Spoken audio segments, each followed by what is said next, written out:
Glory to God. നല്ല ഈ സമയത്തിനായി ദൈവത്തെ നിറഞ്ഞ മനസ്സോടെ സ്തുതിക്കുന്നു, സ്തോത്രം ചെയ്യുന്നു. എല്ലാ ദിവസവും രാവിലെ 6:30 മണിക്കും വൈകുന്നേരം 6:30 മണിക്കും ഈ ചാനലിൽ നടക്കുന്ന മീറ്റിംഗ് വളരെ ശ്രദ്ധയോടും പ്രാർത്ഥനയോടും വിശ്വാസത്തോടും പ്രതീക്ഷയോടും കാണുന്ന നിങ്ങൾക്ക് എല്ലാവിധ നന്മകളും പരിശുദ്ധാത്മാവ് നൽകട്ടെ. ആരെങ്കിലും ആദ്യമായിട്ട് ഞങ്ങളുടെ വീഡിയോ കാണുകയാണെങ്കിൽ നിങ്ങളുടെയും കൂടെ അറിവിലേക്കായിട്ടാണ് ഞാൻ പറഞ്ഞത്. ദിവസവും രാവിലെ 6:30ക്കും വൈകുന്നേരം 6:30ക്കും ഞങ്ങളുടെ ഈ മീറ്റിംഗ് ഈ ചാനലിൽ നടക്കുന്നു. ഇപ്പൊ തന്നെ ഈ ചാനൽ സബ്സ്ക്രൈബ് ചെയ്തിട്ടില്ലെങ്കിൽ നിങ്ങൾ സബ്സ്ക്രൈബ് ചെയ്താട്ടെ. ഒരു അനുഗ്രഹിക്കപ്പെട്ട ചിന്ത പരിശുദ്ധാത്മാവ് ഇന്ന് ഏൽപ്പിച്ചിട്ടുണ്ട്.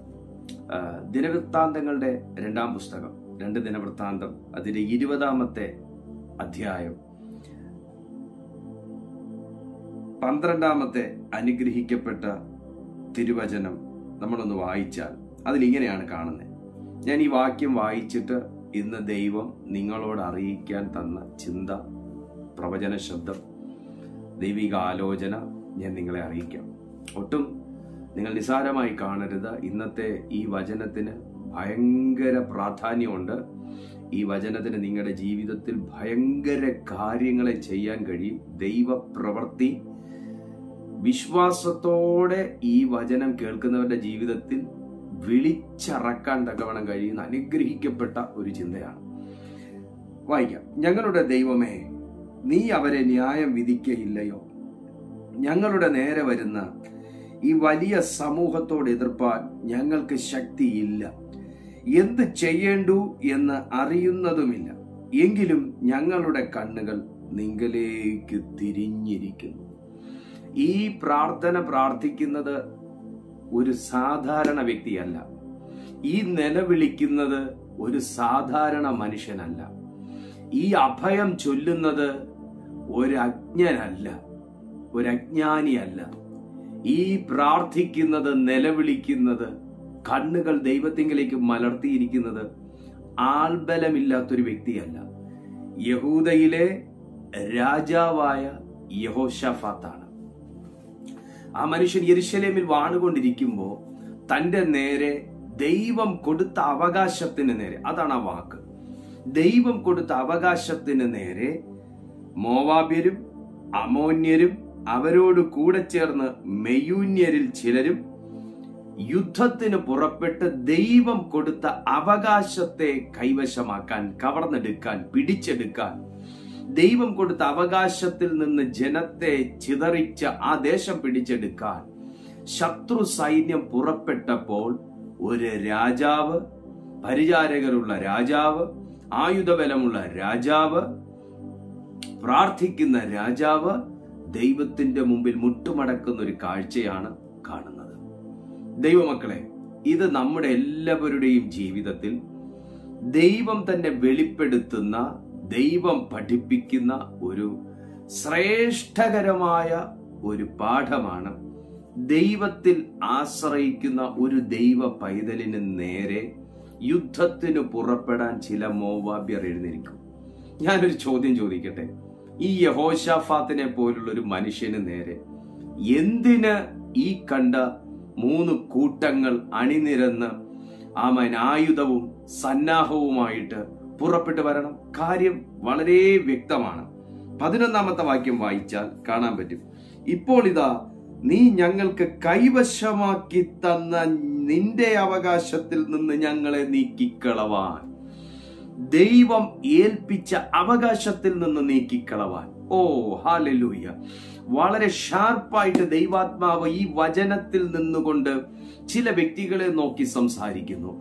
ദൈവം നിങ്ങൾക്ക് തന്ന അവകാശം കണ്ടുകൊണ്ട്, ദൈവം നിങ്ങളെ ഏൽപ്പിച്ച താലന്തുകൾ കണ്ടുകൊണ്ട്, ദൈവം നിങ്ങളിൽ പകർന്ന അഭിഷേകം കണ്ടുകൊണ്ട്, ദൈവം നിങ്ങൾക്ക് തന്ന സൗഭാഗ്യങ്ങൾ കണ്ടുകൊണ്ട്, ദൈവം നിങ്ങളെ ആക്കി വെച്ചിരിക്കുന്ന മണ്ഡലങ്ങൾ കണ്ടുകൊണ്ട്, ദൈവം നിങ്ങൾക്ക് തന്ന ബന്ധങ്ങൾ കണ്ടുകൊണ്ട്, ദൈവം നിങ്ങൾക്ക് ഒരുക്കിയ വാഗ്ദത്തം കണ്ടുകൊണ്ട്, അവസരം കണ്ടുകൊണ്ട് ഒരു കൂട്ടം ഒരു കാലം നിങ്ങളോട് ചേർന്നിരുന്ന, ഒരു കാലം നിങ്ങളോടുകൂടെ ഭക്ഷണം കഴിച്ച, ഒരു കാലം നിങ്ങളോട് സംസാരിച്ച് ചിരിച്ചു കളിച്ച് നടന്ന ചില വ്യക്തിത്വങ്ങൾ തന്നെ ഒരുപക്ഷെ മോവാബ്യരുടെ വേഷം കെട്ടിയും, അമോന്യരുടെ വേഷം കെട്ടിയും, മെയൂന്യക്കാരുടെ വേഷം കെട്ടിയും ഒക്കെ നിങ്ങൾക്ക് നേരെ യുദ്ധത്തിന് പുറപ്പെട്ടു വരുമ്പോൾ, പ്രിയപ്പെട്ട സുഹൃത്തെ, എന്തുകൊണ്ട് ചങ്ങാതി പോലും ഇപ്പോൾ വൈരിയായി മാറി എന്ന് നിങ്ങൾ ചിന്തിക്കുമ്പോൾ, എന്തുകൊണ്ട് ഇന്നലെ വരെ എന്നോട് ചിരിച്ചിരുന്നവർ ഇന്ന് എന്റെ മുഖം കാണുമ്പോൾ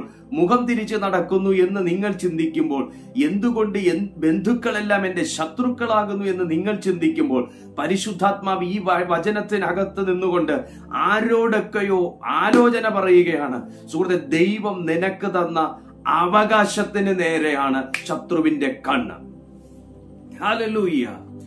പക്ഷെ യഹോശാഫാത്ത് ഇവിടെ രാജാവാണെന്നോ രാജാധികാരം എന്റെ കയ്യിലുണ്ടെന്നോ ഞാൻ വിചാരിച്ചാലും ചില കാര്യങ്ങൾ നടക്കുന്നു ഒന്നും പറയുന്നില്ല. യഹോശാഫാത്തിന്റെ ആ ലൈഫ് സ്റ്റൈൽ, യഹോശാഫാത്തിന്റെ പ്രാർത്ഥനയിലുള്ള ആ ഒരു വിശ്വാസം, യഹോശാഫാത്തിന്റെ ആ ഒരു ലീഡർഷിപ്പ് എനിക്ക് ഭയങ്കര ഇഷ്ടമാണ്. കാരണം ആ ദേശത്തിലുള്ള സകല, എന്തിനേറെ പറയുന്നു, ഞാൻ ഇങ്ങനെ വിശ്വസിക്കുന്നു, മുല കുടിക്കുന്ന പിള്ളേരെ വരെ വിളിച്ചു കൂട്ടിയ ഒരു സന്ദർഭം അത് വചനത്തിൽ തന്നെ പറയുന്നുണ്ട്.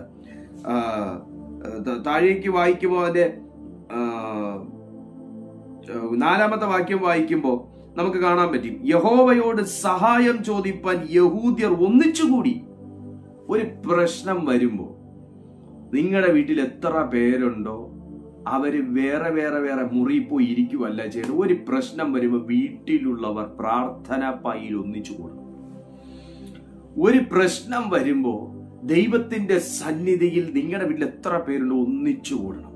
നിങ്ങളെ മനസ്സിലാക്കുന്ന നിങ്ങളുടെ സ്പിരിറ്റുമായിട്ട് ബന്ധപ്പെട്ട് നിൽക്കുന്നവരുമായി ഒന്നിച്ചു കൂടണം. യഹോവയോട്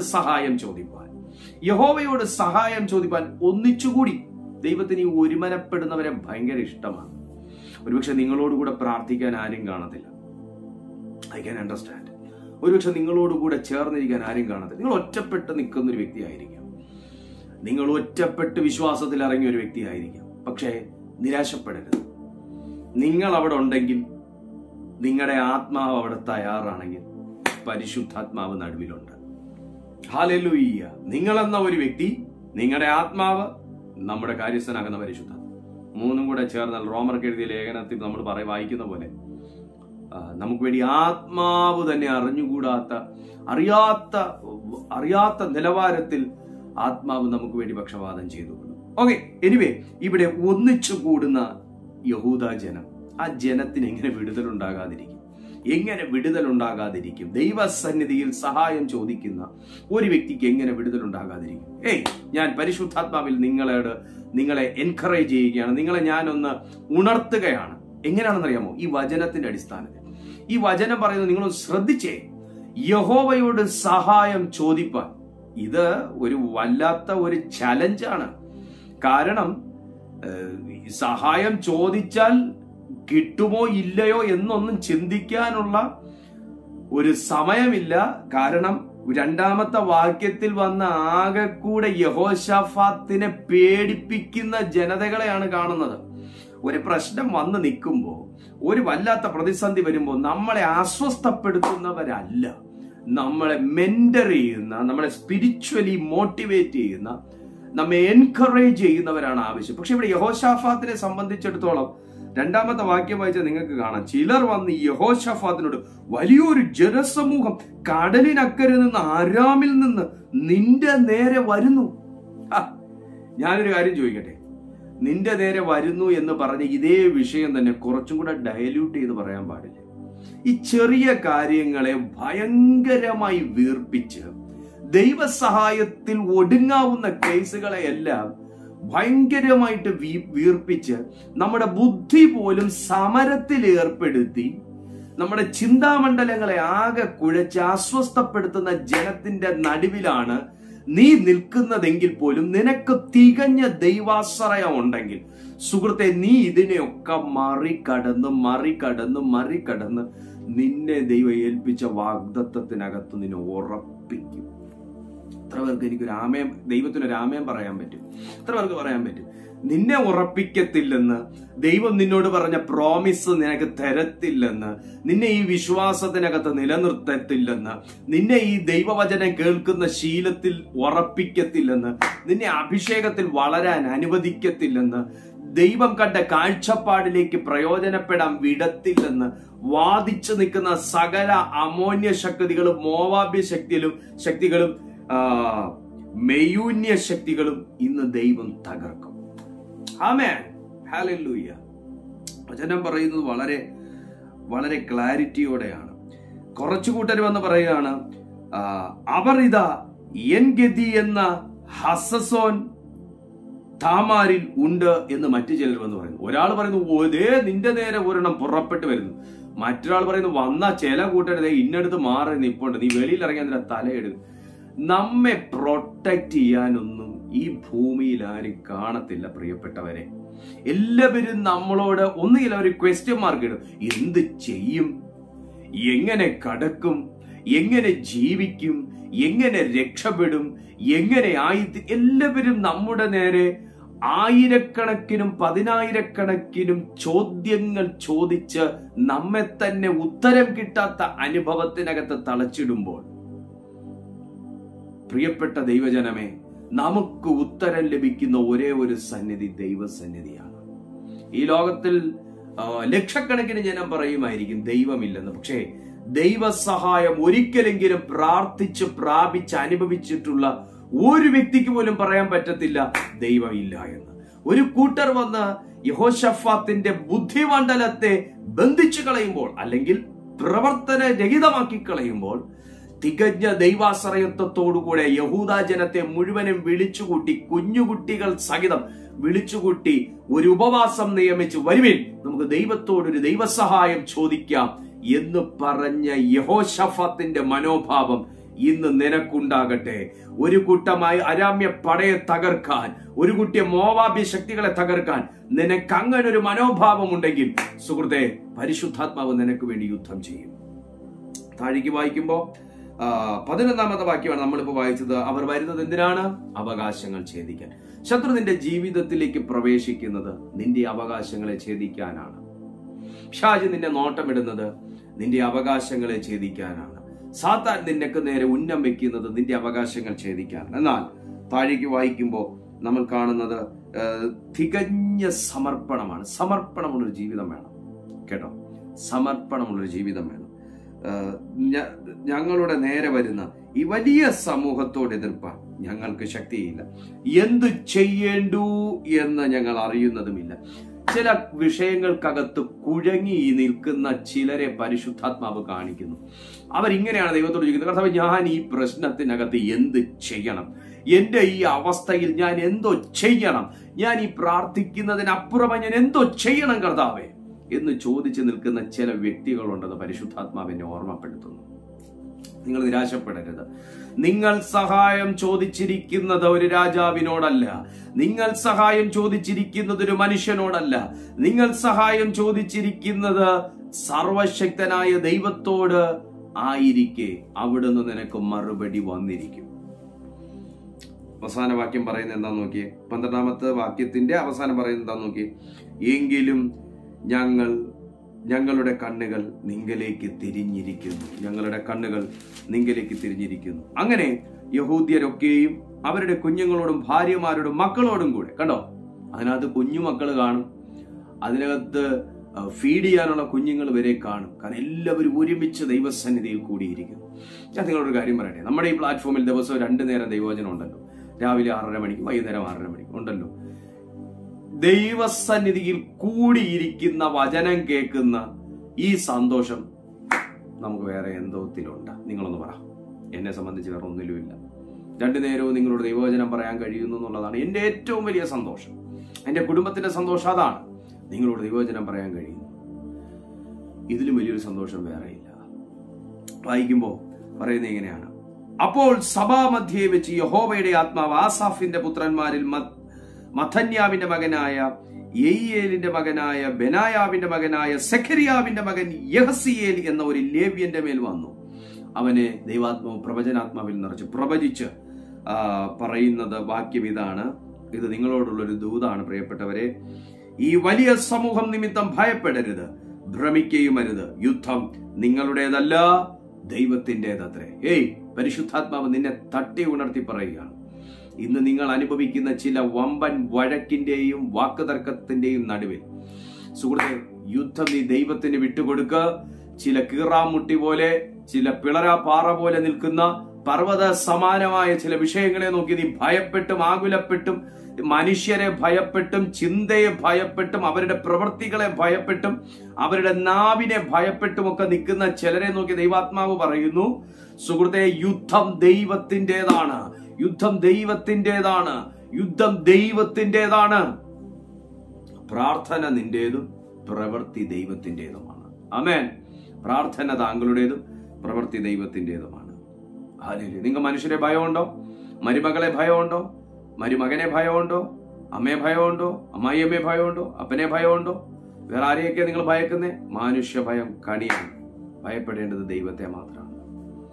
ദേഹത്തെ കൊന്നിട്ട് ദേഹി ഒന്നും ചെയ്യാൻ കഴിയാത്തവനെ നീ ഭയപ്പെടേണ്ട. എന്നാൽ ദേഹത്തെ ദേഹിയും ഒരുപോലെ നരകത്തിലിടാൻ തക്കവണ്ണം ശക്തനായ അധികാരമുള്ള ദൈവത്തെ ഭയപ്പെടുക. വേദപുസ്തകം താഴേക്ക് വായിക്കുമ്പോൾ കാണുന്നത്, ഈ പടയിൽ പൊരുതുവാൻ നിങ്ങൾക്ക് ആവശ്യമില്ല. ഈ പടയിൽ പൊരുതുവാൻ ദൈവാത്മാവ് നിന്നോട് പറയാ, കുഞ്ഞെ, നിന്നെ ഈ വലിയ തകർച്ചകൾ കാണിച്ച് നീ നിന്നെ ഭയപ്പെടുത്തുന്നു, വലിയ ആകുല ചിന്തകളിട്ട് നിന്നെ ആകെ അസ്വസ്ഥപ്പെടുത്തുന്നു, നിന്നെ ഭീതിപ്പെടുത്തുന്നു, നിന്റെ കഴിവുകളെ ബന്ധിക്കുന്നു, അവസരങ്ങളെ ബന്ധിക്കുന്നു. നീ ഭയപ്പെടരുത്, ഇതിന് നേരെ നീ പൊരുതരുത്. നിനക്കെതിരെ നീ പോലും ചെയ്യാത്ത കഥകൾ ഉണ്ടാക്കി നിന്റെ അവകാശത്തിൽ നിന്ന് നിന്നെ ഛേദിച്ചു കളയുവാൻ വേണ്ടി പിശാചി ശ്രമിക്കുമ്പോൾ, മനുഷ്യന്റെ രൂപത്തിൽ ശ്രമിക്കുമ്പോൾ ദൈവാത്മാവ് പറയുന്നു, ഈ പടയിൽ പൊരുതുവാൻ നിനക്ക് ആവശ്യമില്ല, ഈ പടയിൽ പൊരുതുവാൻ നിനക്ക് ആവശ്യമില്ല. ഇതിന്റെ യുദ്ധം ദൈവമാണ് ഏറ്റെടുത്തിരിക്കുന്നത്. നിനക്ക് വേണ്ടി ദൈവം ന്യായപാലനം ചെയ്യും, നിനക്ക് വേണ്ടി ദൈവം ഇറങ്ങി പ്രവർത്തിക്കും. താഴേക്ക് വായിക്കുമ്പോൾ കാണാം, യഹൂദായും യെരൂശലേമുമായുള്ളവരെ, നിങ്ങൾ സ്ഥിരമായി നിന്ന് യഹോവ നിങ്ങൾക്ക് വരുത്തുന്ന രക്ഷ കണ്ടുകൊള്ളുവിൻ. ഭയപ്പെടരുത്, ഭ്രമിക്കുകയും അരുത്. നാളെ അവരുടെ നേരെ ചെല്ലുവിൻ, യഹോവ നിങ്ങളോടുകൂടെയുണ്ട്. യഹോവ നിങ്ങളോടുകൂടെയുണ്ട്. 22-ാമത്തെ വാക്യത്തിലേക്ക് വരുമ്പോൾ, അവർ പാടി സ്തുതിച്ചു തുടങ്ങിയപ്പോൾ യഹോവ യഹൂദയ്ക്ക് വിരോധമായി വന്ന അമോന്യരെയും മോവാബ്യരെയും സെയീർ പർവ്വതക്കാരുടെയും നേരെ പതിയിരിപ്പുകാരെ വരുത്തി. അവർ അങ്ങനെ തന്നെ തോറ്റുപോയി.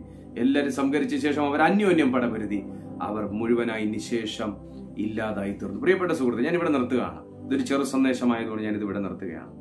പ്രിയപ്പെട്ട ദൈവവേദനെ, നിനക്ക് നേരെ 2-3 ഗ്യാങ് തിരിഞ്ഞ് നിങ്ങൾക്കെതിരെ എന്ത് പദ്ധതി ഉണ്ടാക്കിയാലും അവർ അന്യോന്യം വെട്ടി നശിച്ചു പോകുന്നതല്ലാതെ അവരുടെ ഒരു പദ്ധതി നിനക്ക് നേരെ ഏശത്തില്ല. കാരണം നീ പ്രാർത്ഥിക്കുന്ന ഒരു യഹൂദയാണെങ്കിൽ, നീ പ്രാർത്ഥിക്കുന്ന ഒരു യഹോശാഫാത്താണെങ്കിൽ, നീ പ്രാർത്ഥിക്കുന്ന ഒരു ദൈവവൈതലാണെങ്കിൽ, നീ ദൈവസ്നേഹമുള്ളൊരു വ്യക്തിയാണെങ്കിൽ, പരിശുദ്ധാത്മാവ് നിന്നോട് പറയുന്നു, നീ നിന്റെ കുടുംബവും ലജ്ജിക്കേണ്ടി വരത്തില്ല. എന്ത് കാര്യത്തിലാണെങ്കിലും ഈ വേദപുസ്തകം കള്ളം പറയത്തില്ല, ഈ ബൈബിൾ കള്ളം പറയത്തില്ല. നിങ്ങൾ ലജ്ജിക്കേണ്ടി വരത്തില്ല, നിങ്ങൾ നശിച്ചു പോകത്തില്ല. കർത്താവ് നിന്റെ കൂടെയുണ്ട്. ഇന്ന് വിശ്വസിക്കാൻ നിങ്ങൾ തയ്യാറാണെങ്കിൽ ഒരു ആമേൻ പറഞ്ഞാൽ ഞങ്ങൾ നിങ്ങൾക്കായി പ്രാർത്ഥിക്കാം. ദൈവം നിനക്ക് വേണ്ടി പ്രവർത്തിക്കും. പ്രിയപ്പെട്ട സുഹൃത്തെ, മറക്കരുത്, നമുക്ക് 2 നേരം ദൈവത്തിന്റെ മാറ്റമില്ലാത്ത വചനമുണ്ട്. നിങ്ങൾ ഇന്ന് മുതൽ കയറുക, വചനത്തിൽ കയറുക. നിങ്ങൾ ഇതുവരെ ഞങ്ങളുടെ മീറ്റിംഗ് ഒന്നും അങ്ങനെ അറ്റൻഡ് ചെയ്തിട്ടില്ലെങ്കിൽ നിങ്ങൾ നോട്ട് ചെയ്യുക. രാവിലെ 6:30 മണിക്കും വൈകുന്നേരം 6:30 മണിക്കും ഈ 2 സമയം മീറ്റിംഗ് ഈ ചാനലിലുണ്ട്. ചാനൽ നിങ്ങൾ സബ്സ്ക്രൈബ് ചെയ്ത് വെക്കുക. നിങ്ങൾ ദൈവവചനം കേൾക്കാൻ താല്പര്യം കാണിക്കുക. അതിനാട്ടോ ഞാൻ ഇങ്ങനെ പറയുന്നത്. ദൈവവചനത്തിനകത്ത് നിങ്ങൾ പണിയപ്പെടുക. നമുക്ക് ഈ ലോകത്തിൽ ഒരുപാട് ഓപ്ഷൻ ഉണ്ട്. പക്ഷെ ദൈവവചനത്തിൽ വളരാൻ, ദൈവാത്മാവിൽ വളരാൻ ദൈവവചനമേ ഉള്ളൂ. ആ ദൈവവചനത്തിനകത്ത് നിങ്ങൾ നിൽക്കുക, വചനം പിടിക്കുക, വചനത്തിൽ നിങ്ങൾ മുമ്പോട്ട് പോവുക. ദൈവം നിങ്ങളെ സഹായിക്കും. കർത്താവ് നിങ്ങളെ ബലപ്പെടും. ഞാൻ നിങ്ങൾക്കായി പ്രാർത്ഥിക്കാം. നിങ്ങളുടെ പ്രാർത്ഥനാ വിഷയങ്ങൾ വാട്സാപ്പിൽ നിങ്ങൾ കാണുന്ന നമ്പറിൽ നിങ്ങൾ അയച്ചാൽ ഞങ്ങൾ നിങ്ങൾക്കായിട്ട് പ്രാർത്ഥിക്കാം. വലിയ കാര്യങ്ങൾ ചെയ്യും. നിങ്ങൾക്ക് എന്ത് കോൺവെർസേഷൻ വേണമെങ്കിലും വാട്സാപ്പ് വഴി നിങ്ങൾക്ക് ചെയ്യാം. കർത്താവ് നിങ്ങളെ ശക്തീകരിക്കട്ടെ, ബലപ്പെടുത്തട്ടെ. ഒപ്പം മറക്കരുത്, നിങ്ങളുടെ പ്രാർത്ഥനയിൽ ഞങ്ങളുടെ പ്രയർ ഹാളിന്റെ കൺസ്ട്രക്ഷനും കൂടെ നിങ്ങൾ വെക്കുക. നിങ്ങൾക്ക് ആർക്കെങ്കിലും എന്തെങ്കിലും ആ പ്രയർ ഹാളിന്റെ കൺസ്ട്രക്ഷന് വേണ്ടി നൽകാൻ കഴിയുമെങ്കിൽ നിങ്ങൾ കാണുന്ന ഡീറ്റെയിൽസിൽ നിങ്ങൾ നൽകുക. കർത്താവ് നിങ്ങളെ അതിനാൽ ബ്ലസ് ചെയ്യും. ദൈവം നിങ്ങളെ അനുഗ്രഹിക്കട്ടെ. പിതാവേ, ഞാൻ ഈ ജനത്തിനായി പ്രാർത്ഥിക്കുന്നു. ഇതിവർ ഈ വചനം കണ്ടുകൊണ്ടിരിക്കുമ്പോൾ യേശുവെ, ഏത് രാജ്യത്തിലിരുന്നാണ്, ഏത് പട്ടണത്തിലിരുന്നാണ്, ഏത് ടൈമിലാണ് ഇവർ കാണുന്നതെങ്കിലും യേശുവിന്റെ നാമത്തിൽ ഇവരിപ്പോൾ സൗഖ്യമാകട്ടെ, ഇവരിപ്പോൾ വിടിവിക്കപ്പെടട്ടെ, ഇവരിപ്പോൾ സ്പർശിക്കപ്പെടട്ടെ, ഇവരിപ്പോൾ ദൈവത്താൽ അനുഗ്രഹിക്കപ്പെടട്ടെ. കർത്താവേ, ഈ കിഡ്നിയുമായിട്ട് ബന്ധപ്പെട്ട് എന്തോ ട്രീറ്റ്മെന്റ് ചെയ്തുകൊണ്ടിരിക്കുന്ന ഒരു വ്യക്തിയെ കർത്താവിന്റെ ആത്മാവ് കാണിക്കുന്നു. അവരുടെ കിഡ്നി റിലേറ്റഡ് ഡിസീസ് യേശുവിന്റെ നാമത്തിൽ ഇപ്പോൾ സൗഖ്യമാകട്ടെ. ഈ കാതുമായിട്ട് ബന്ധപ്പെട്ട് ഇയർ റിലേറ്റഡ് ഡിസീസ് അനുഭവിക്കുന്ന ചില വ്യക്തികളെ കർത്താവിന്റെ ആത്മാവ് ഈ സെക്കൻഡിൽ സ്പർശിക്കുകയാണ്. യേശുവിന്റെ നാമത്തിൽ സൗഖ്യങ്ങൾ നടക്കട്ടെ.